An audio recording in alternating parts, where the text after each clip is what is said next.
Olá, tudo bem?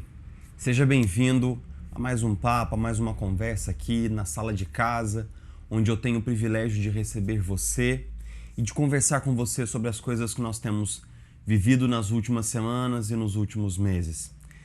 Se tem uma sensação terrível que nos encurralou ao longo das últimas semanas, desde que a pandemia estourou lá em março e aquela série de acontecimentos de escala global começaram a inundar o noticiário e o nosso imaginário também, é esse sentimento muito doloroso e angustiante de impotência. Esse sentimento de não poder fazer nada diante de alguma coisa que nos preocupa ou que nos aflige. Muitos de nós fomos alcançados por uma onda de eventos que estavam sempre além do nosso alcance. Na verdade, do dia para a noite nós fomos colocados em home office, do dia para a noite nós vimos pessoas ao nosso redor ficando doentes, sem uma vacina, sem um remédio para a Covid-19. Nós tivemos que lidar com salários mais curtos, com desemprego, com falência, com tantas coisas que vinham sobre nós e diante das quais nós nos sentíamos muitas vezes impotentes. Os noticiários sempre colocando notícias de escala global, de escala internacional, coisas que pareciam sempre tão fora da nossa jurisdição, tão fora da nossa esfera de ação. E todos nós passamos a nos sentir do dia para a noite cada vez menores, tão apequenados, tão infantis, tão despreparados, tão impotentes diante de tudo que estava acontecendo. Grande parte desse sentimento ainda perdura em nós. E muitas vezes o sentimento de impotência, ele vem também com um sentimento de ser absolutamente comum. Em tempos de caos, em tempos de sofrimento, desastre, geralmente surgem os heróis, aqueles que foram colocados em posições tais e com recursos tais que eles podem causar um impacto significativo na ordem dos acontecimentos. Mas quando nós olhamos o nosso rosto no espelho, quando eu me vejo no espelho, quando você se olha também, nós falamos, olha, eu não sou esse cara. Eu não sou esse cara, eu não tenho as respostas, nem os recursos, eu não sou o herói dessa hora sombria e difícil. Nós temos essa percepção um pouco equivocada de que a história é escrita pelos heróis. Nós sempre frisamos nos filmes, na literatura, nos livros e na maneira como nós contamos a história de maneira geral, nós sempre frisamos os nomes dos grandes líderes, dos grandes generais, dos homens ricos, das mulheres que fizeram a diferença no mundo, de homens poderosos, de homens que tiveram grandes ideias, ou que tinham grandes recursos, ou que estavam na hora certa, fazendo a coisa certa. Então todo o resto, todo o restante é excluído e nós somos colocados nessa categoria de ser humano comum.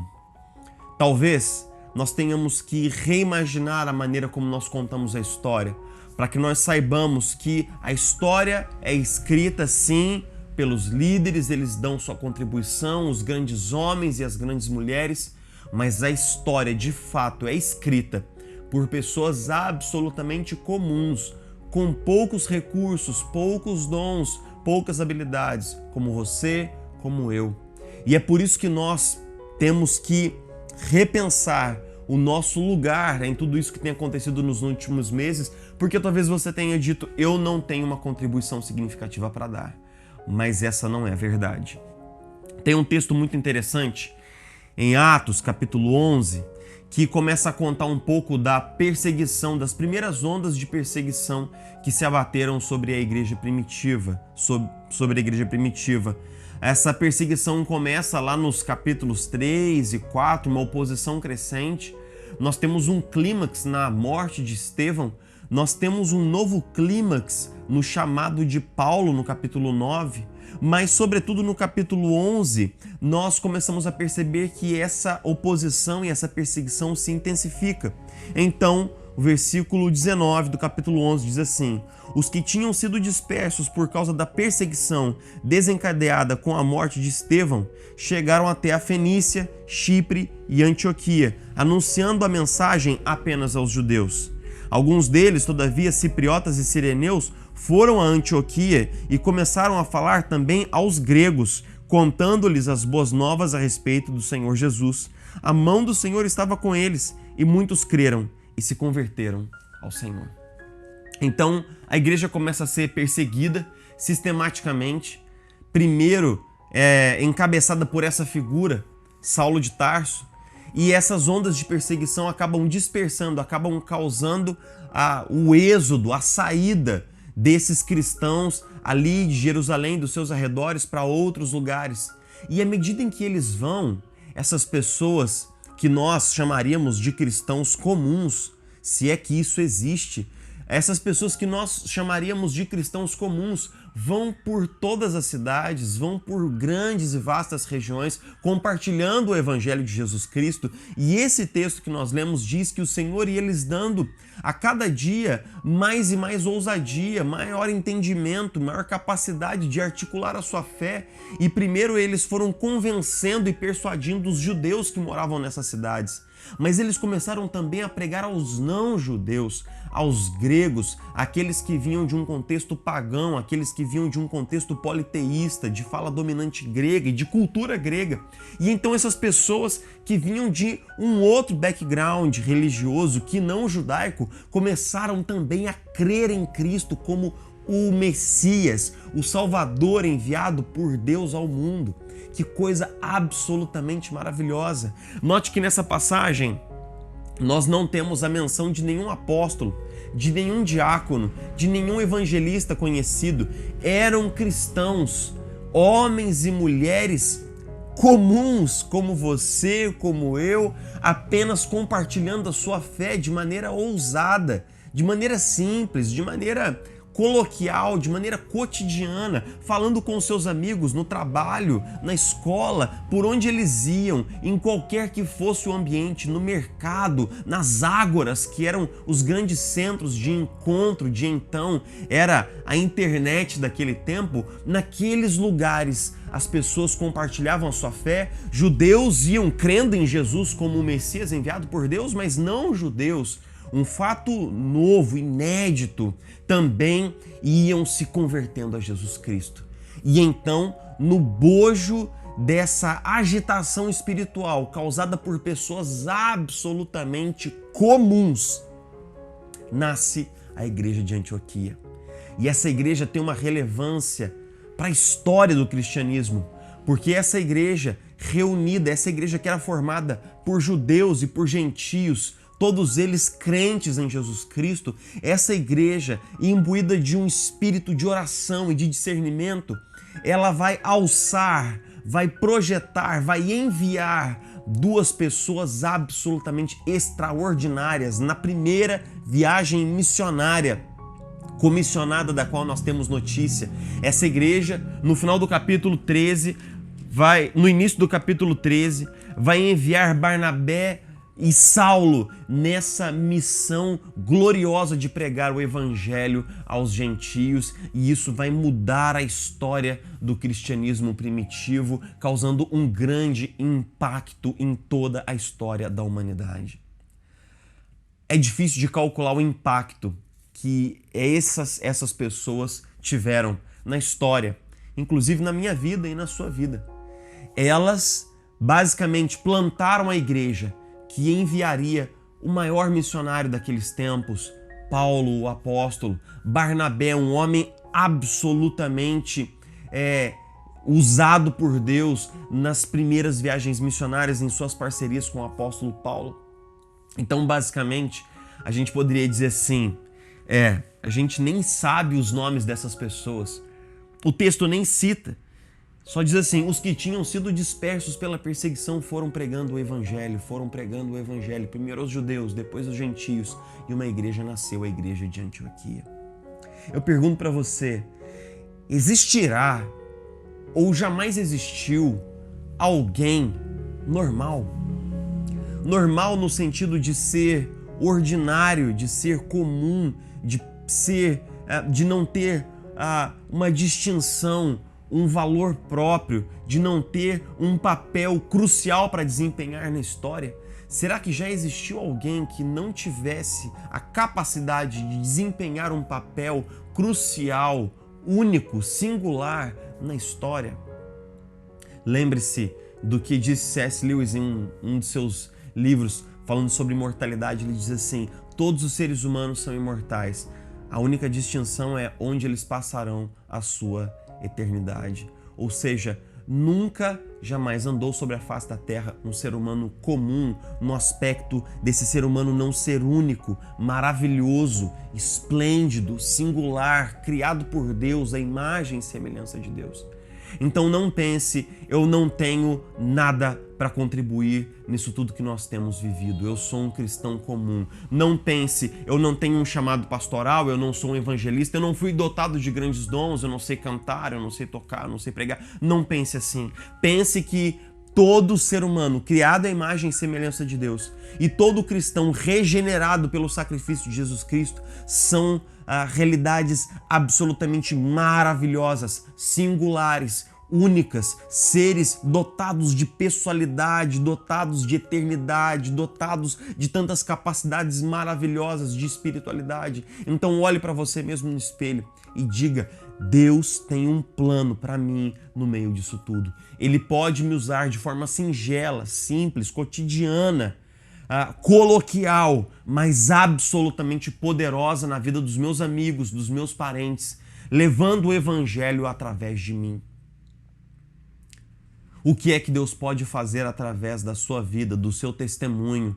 O que é que Deus pode fazer através de você, na vida dos seus colegas de trabalho, dos seus amigos na faculdade? O que é que Deus pode fazer através de você no meio de tudo isso que nós temos vivido? O que o Espírito Santo decidiu realizar por meio de você quando você tomar coragem e abrir a sua boca para compartilhar o Evangelho? O que acontecerá quando você, imbuído da ousadia do próprio Espírito de Cristo, compartilhar a mensagem salvadora de Jesus Cristo com as pessoas que estão à sua volta? O que acontecerá quando você compartilhar a sua esperança? Nós não sabemos. Nós não sabemos. Mas você pode estar evangelizando um grande número de pessoas que vão se render a Jesus Cristo. Você pode estar evangelizando uma pessoa que, por sua vez, terá um impacto na vida de muitas outras pessoas dali para frente. Você pode estar evangelizando uma pessoa que vai ocupar um cargo muito importante na nossa cidade, no nosso estado ou até no nosso país e que vai mudar o rumo da nossa nação. Você pode estar evangelizando pessoas que vão multiplicar o evangelho nas suas famílias, na vida dos seus familiares. Quem sabe qual o impacto que Deus pode causar por meio da sua vida? Nós precisamos nos lembrar que Deus nos colocou aqui com um propósito. E que na perspectiva do eterno não existe ninguém, nunca existiu, que seja ordinário e comum, no sentido que nós usualmente usamos essas expressões de forma pejorativa. Todos nós somos especiais, todos nós somos únicos, todos nós somos singulares, todos nós somos maravilhosos, porque fomos criados à imagem e semelhança do eterno. E nós que fomos redimidos, fomos salvos em Jesus Cristo, detemos essa responsabilidade de olhar para nós mesmos, para a nossa própria vida, com atenção e com um grande espírito de mordomia. Que Deus possa fazer com que cada minuto de vida que Ele deu a você e a mim sejam investidos para a glória dEle e para a maximização da sua glória. Que tudo, absolutamente tudo, todos os dons e recursos que Deus colocou nas suas mãos e nas minhas mãos sejam usados de forma especial para o avanço do reino de Deus. Não pense, eu sou tão comum. Não pense, eu me sinto impotente diante de tudo que temos vivido. Não pense, eu sou tão pequeno que eu não tenho nada para contribuir nesse momento tão complicado, tão complexo e difícil. Pense, Deus me plantou aqui com um propósito. Deus me colocou aqui por uma razão e por um motivo. E eu vou florescer, vou vicejar, vou frutificar para a glória de Deus. Se tem alguma coisa que me chama muita atenção em Jesus Cristo, é a profecia a respeito de Isaías, que diz que nele não havia beleza alguma, não havia nada de diferente em Jesus que chamasse a nossa atenção. E se você se encontrasse com Jesus nos dias do seu ministério, você se encontraria com um judeu de 30 e poucos anos, de uma aparência absolutamente comum, de um ministério absolutamente comum naqueles dias, exceto pelo fato dos grandes sinais e milagres que eram feitos. Mas se você olhasse para Jesus Cristo na sua forma de se relacionar, e se você olhasse apenas visualmente, você não veria grandes coisas. Ele era sem formosura, não havia nada nele que nos atraísse. E nesse aspecto tão comum, nesse aspecto tão, digamos assim, cotidiano, Jesus revelou a beleza e a glória do caráter de Deus. Quantas pessoas estiveram conversando com Jesus sem ter a menor ideia de que ali estava o Filho eterno de Deus, a segunda pessoa da Trindade, o Verbo Criador de todas as coisas. Eu fico tão espantado quando eu noto Jesus conversando com a mulher samaritana próximo do poço de Jacó, e que ela olhou e viu apenas um judeu sentado ali, mas um homem comum, com sede, com fome, com um semblante cansado, sob a luz impiedosa do meio-dia. Mas à medida em que Jesus começou a revelar-se, a dialogar com aquela mulher, a glória, a beleza, o caráter, a santidade, a sabedoria do Filho de Deus resplandecia na forma como Jesus se relacionava com as pessoas à sua volta. Então que nós, que fomos salvos por Jesus Cristo, possamos ser como o nosso Mestre. Que nós sejamos muito comuns, muito cotidianos, na nossa forma de vestir, de falar, mas quando nós nos relacionamos com as pessoas, que a beleza de Jesus Cristo, a sua santidade, a sua compaixão, o seu amor, a sua justiça, a sua compaixão possam brilhar tanto nas nossas palavras, no nosso jeito, a nossa alegria, a nossa simplicidade, possam fazer a diferença na vida das pessoas que estão à nossa volta. Que Deus possa te abençoar, que você possa saber que você é absolutamente extraordinário, da onde Deus te enxerga, da onde o Pai te criou e da onde Jesus te remiu. Você é único, singular, você é uma bênção. Você foi redimida para ser uma bênção, você foi resgatado para ser uma bênção.